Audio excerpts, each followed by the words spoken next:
ప్రేక్షకులందరికీ నమస్కారం. ప్రస్తుతం మనతో పాటు దైవాగ్య బ్రహ్మశ్రీ వీరాపురం సుబ్రహ్మణ్య స్వామి గారు మనతో ఉన్నారు. గురుగారితో మాట్లాడేద్దాం. నమస్కారం గురుగారు. శుభాశీస్సులండి. గురుగారు, జూన్ మాసంలో మిథున రాశి వారి పరిస్థితి ఎలా ఉండబోతుంది? ఆర్థికంగా, ఆరోగ్యంగా, అన్ని విధాలుగా ఈ నెల వాళ్ళకి ఎలా ఉండబోతుంది? చాలా మంచి విషయమే. ఈ జూన్ నెలలో వచ్చేటప్పటికి మిథున రాశి వారికి అన్నీ కూడా ఆపోజిట్ అధికంగా ఉన్నాయి.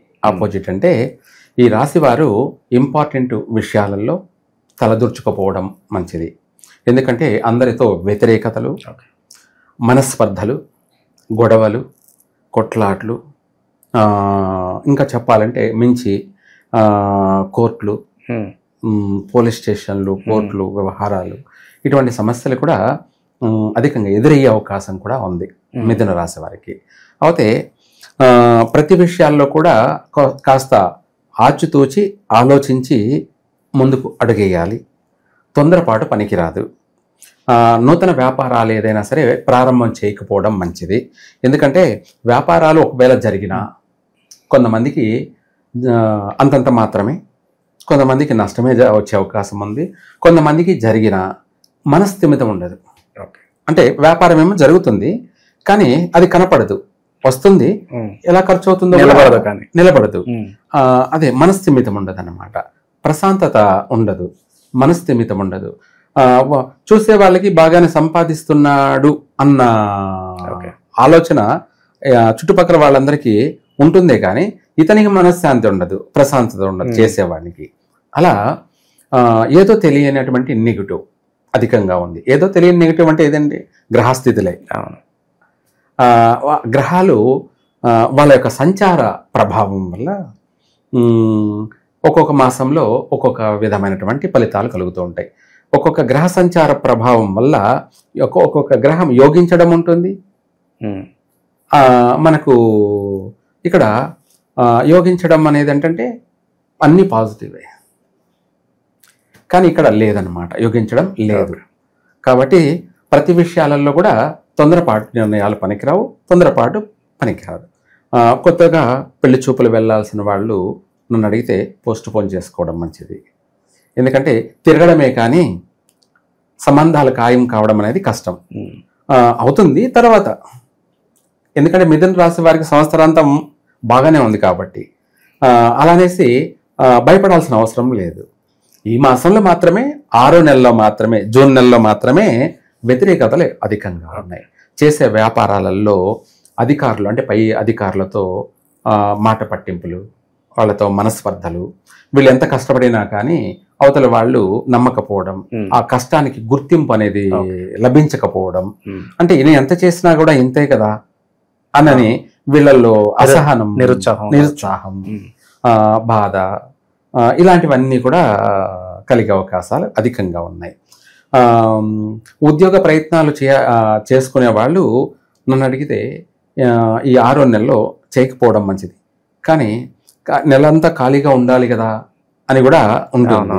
అయితే ఎందుకు అంటే మనము ఈ నెల ప్రయత్నం చేయడం, అధికంగా శ్రమించడం కూడా ఉంటుంది, శ్రమ అధికం ఉంటుంది.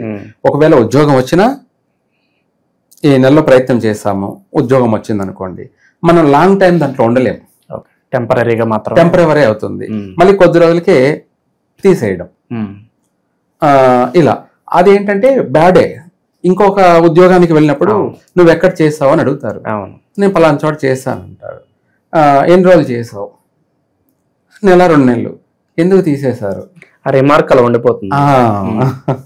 ప్రతి విషయాల్లో ఎవరైనా అంతే కదా. ఇప్పుడు మనము నమ్మి ఒకరిని మనం ఉద్యోగంలో పెట్టుకునేటప్పుడు తన యొక్క నడవడిక, తన యొక్క క్వాలిఫికేషన్, ముందు క్వాలిఫికేషన్ అన్నా కూడా తన నడవడికని గమనిస్తాం.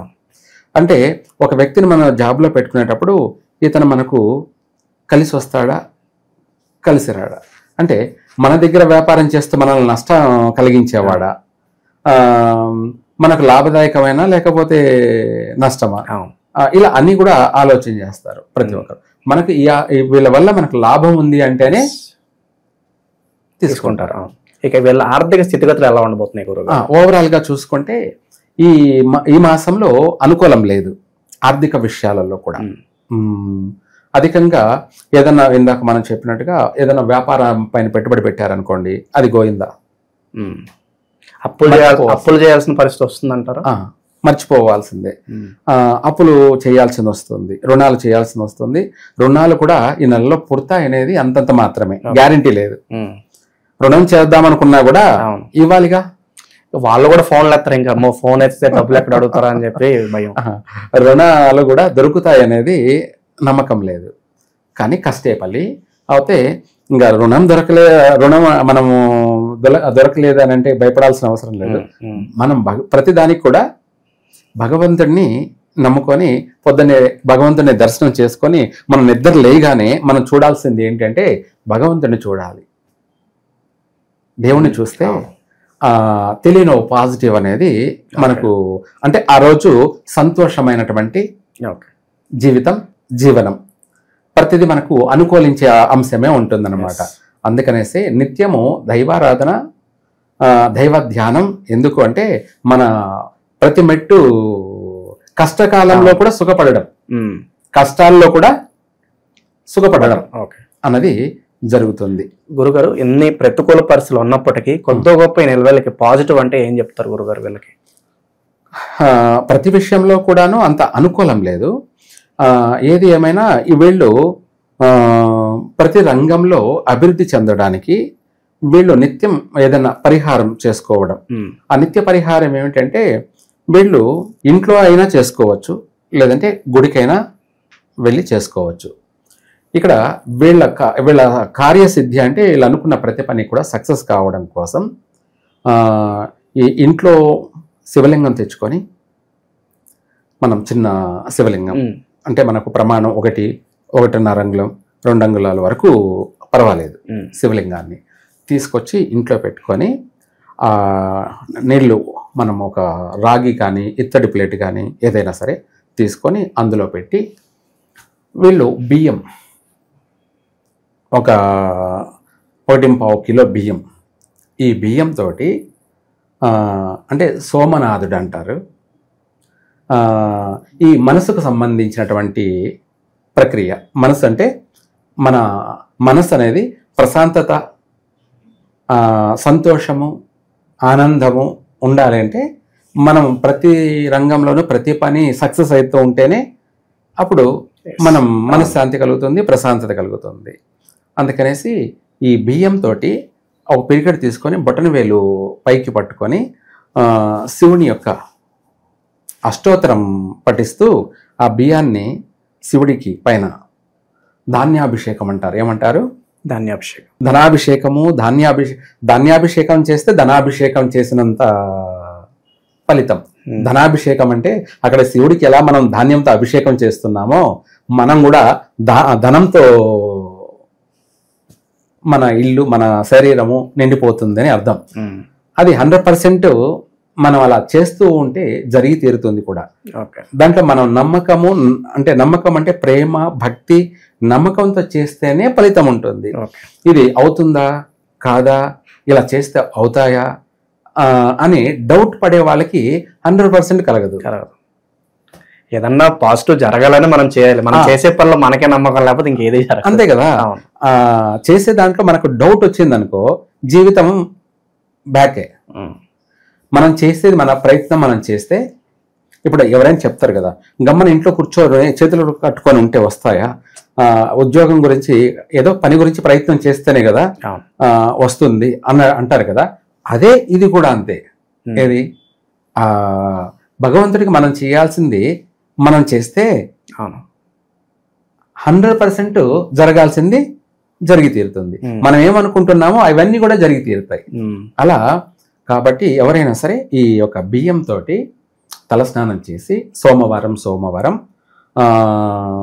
రాహుకాలంలో అయినా చేయొచ్చు, లేదా ఉదయం వాళ్ళకి ఇప్పుడు వీలైతే అప్పుడు ఆ పిరికెడుతో బియ్యం తీసుకొని ఆ శివుని యొక్క అష్టోత్తరం మామూలుగా తెలిసి ఉన్న వాళ్ళు, కాస్త మంత్రోచ్చారణ ఉన్నటువంటి వాళ్ళు నమ్మక చమకం పట్టిస్తూ అయినా సరే, లేదనుకోండి మామూలుగా సాధారణమైన అటువంటి వాళ్ళు ఏంటంటే అష్టోత్తరం మామూలుగా ఇప్పుడు చిన్న చిన్న బుక్కులు అన్ని అందరికీ అందుబాటులో ఉన్నాయి కదా, అష్టోత్తరం చదువుకుంటూ ఆ పిరికెడుతో బియ్యాన్ని బొటన వేలు పైకి పెట్టి శివునికి ధాన్యంతో అభిషేకం చేసినట్టయితే వీడి ఇల్లంతా కూడాను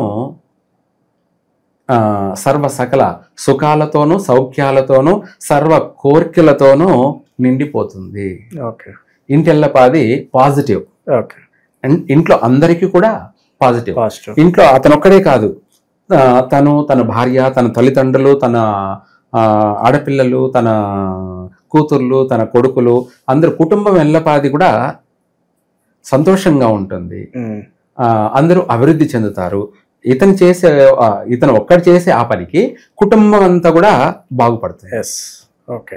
ఈ 6వ నెలలో ఈ రాశి వాళ్ళు ఇలా చేసినట్టయితే 100% సక్సెస్ అవుతారు. ఎందుకంటే అనుకూలం లేనప్పుడు అనుకూలాన్ని కూడా మనము నెగిటివ్ని కూడా పాజిటివ్గా మార్చుకోవాలి. మార్చుకోవాలంటే ఇలాంటి పనే చేయాలి అంతే. ఎవరినో నమ్ముకోకూడదు. ఎవరినైనా సరే మనుషుల్ని నమ్ముకుంటే ఎవరో రారు, మనకి ఏది చేయరు. మనము దైవాన్ని నమ్ముకుంటే ఆ మనుషులందరూ కూడా మనకు అనుకూలించాల్సిందే. ఇదంతా గాలి ద్వారా జరిగేటువంటి ఒక మెస్మరైజ్, ఓ పాజిటివ్ గాలి, అదంతా కూడా మార్చేస్తుంది. మనం చూడగానే ప్రేమించే మనస్తత్వం కలుగుతుంది. మనలో పాజిటివ్ లేదనుకో, అవతల వ్యక్తి ప్రేమించేవాడు కూడా మనం చూడగానే కోపడతాడు. ఇక్కడ అదే సిమ్టింగ్ ఏంటంటే మంచి వ్యక్తి కూడా మనం చూడగానే కోపడతాడు. ఎందుకంటే మనలో నెగిటివ్ ఉంది కాబట్టి. అదే మనలో పాజిటివ్ అంటే చెడ్డవాడు కూడా, అందరూ వాడు చెడ్డవాడు అనేవాళ్ళు కూడా వాడు మనకు మంచి పాజిటివ్గా కనపడతాడు. అంటే మంచి వ్యక్తిగా కనపడతాడు. ఏమిటి అందరూ వీడు దుర్మార్గుడు అంటున్నారే, మరి నాకైతే అలా కనపడడం లేదే, నాకు మంచి వ్యక్తులు కనపడుతున్నాడే అని చెప్పేసి ఇలాంటివి అర్థం కాని విషయాలు. ఇదంతా కూడా జాతక ఫలాలు రాశిలోని ఏదైనా సరే గ్రహాలని అర్థం చేసుకోవడం ఎవరి తరము కాదు. తాను ఒకటి తలంచితే దైవం ఇంకొకటి తలంచింది. తాను ఒకటి అనుకుంటే ఇంకొక రూట్ మ్యాప్ వచ్చేస్తుంటుంది. ఏది ఎలా ఎప్పుడు ఏం జరుగుతుంటుందో ఇవన్నీ కూడా గ్రహాల యొక్క గమనం. భూమికి ఆకర్షణ ఎలా ఉంటుందో, ఒక మ్యాగ్నెట్ అయస్కాంతం ఎలా ఆకర్షణ ఉంటుందో, మన యొక్క జీవితానికి ఆ గ్రహాలకి ముడిపడి ఉన్నటువంటి ఆకర్షణ, దాని ప్రభావమే మన జీవితం. మనము చేసుకున్న వారికి చేసుకున్నంత మహాదేవ అంటే మనం ఏదైతే దైవికంగా చేస్తూ ఉన్నామో దానివల్ల మనకు ఈ రోజే కాకపోయినా రేపైనా సరే డబల్ ఉంటుంది. వడ్డీతో సహా వస్తుంది. వడ్డీతో సహా వచ్చేస్తుంది. ఈరోజు నష్టపోయాము, ఇంకా ఏమీ లేదు, అయిపోయింది జీవితం అనుకుంటే ఎలా? ఎంతో ఉంది. ఈ రోజు నువ్వు చేయడం వల్ల ఇప్పుడు పోగొట్టుకున్న దానికి డబల్ రేపు వస్తుంది. మనం చేసే ప్రయత్నం అయితే మనము చెయ్యాలి. ఆ ప్రయత్నం అనేది మనము ఇందాక చెప్పినట్టు ఈ సోమవారం ధాన్యాభిషేకం చేసుకున్నట్టు అయితే ఈ రాశి వాళ్ళకి 6వ నెలలో, ఈ జూన్ నెలలో విశేషంగా కలిసి వస్తుంది. కష్టాలు నష్టాలు వైదొలిగిపోయి మళ్ళీ సుఖాలని సౌఖ్యాలని అనుభవిస్తుంది. సో మీరు అన్నట్లుగానే రోజులు ఎప్పుడు కూడా ఒకేలా ఉండవు. మిథున రాశి వాళ్ళకు కూడా ఇంకా మంచి రోజులు రావాలని చెప్పి మనస్ఫూర్తి కోరుకుందాం గురుగారు. ధన్యవాదాలు గురుగారు. సర్వే జన సుఖినో భవంతు.